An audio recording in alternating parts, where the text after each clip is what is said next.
Alors nous sommes dans l'oasis de Tagmout, qui est de la province de Tata. Tata intégré dans la région de Guelmi-Mesmara, qui comprend entre balnéaire, désert et montagne, les provinces de Guelmi, les provinces de Assazag, les provinces de Tantan au bord de la mer, la province de Smara en plein désert, et ici Tata et la province de Tata en plein anti-Atlas, avec cet environnement de montagnes sculptées qui se découpent sur un ciel bleu, le pays des oasis, palmeraies qui représentent, disons, 20% des palmiers de la région marocaine. La province et la région qui représentent 20% du territoire marocain, le tiers de la France pour la situer un petit peu.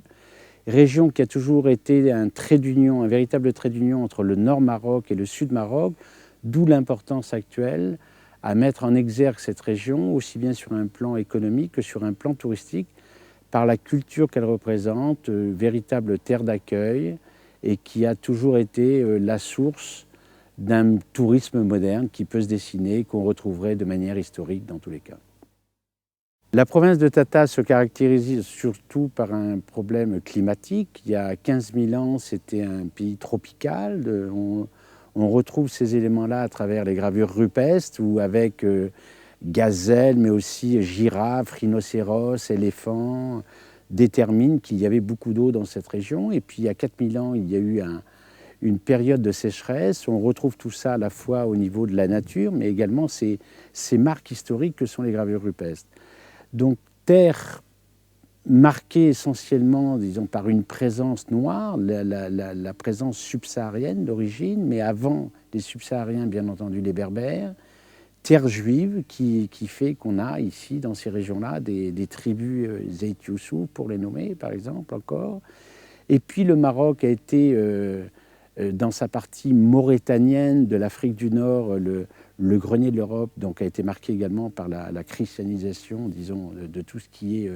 Maghreb et Maroc en particulier. Province de Tata, région de Guelmi-Mesmara, grand mélange entre berbères, les Arabes qui arrivent au 8e siècle dans la première invasion, au 11e siècle qui s'y installent, et d'où naîtront en fait l'un des plus grands empires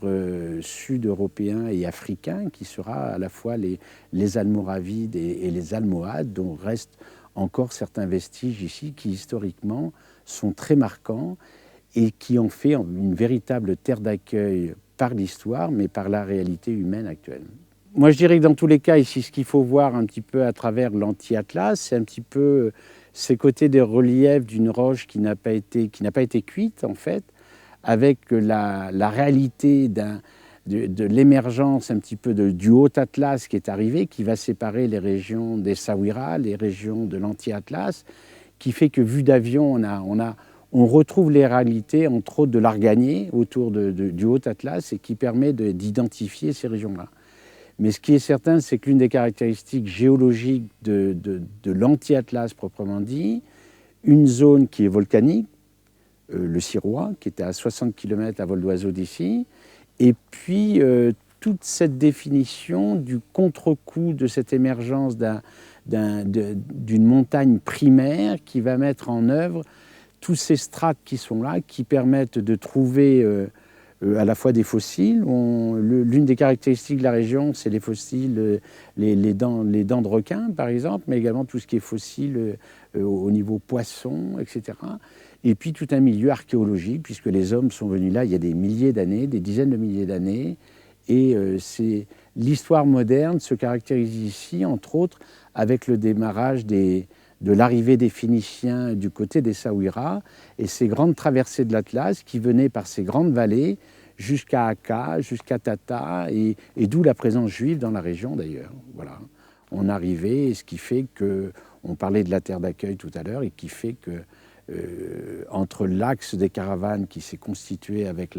l'arrivée des Arabes, les Juifs qui étaient basés, ou les Portugais qui étaient basés sur la bordure atlantique en tant que comptoirs commerciaux, faisaient que tous ces échanges et toute cette vie socio-économique s'est mise en place à travers tout ça.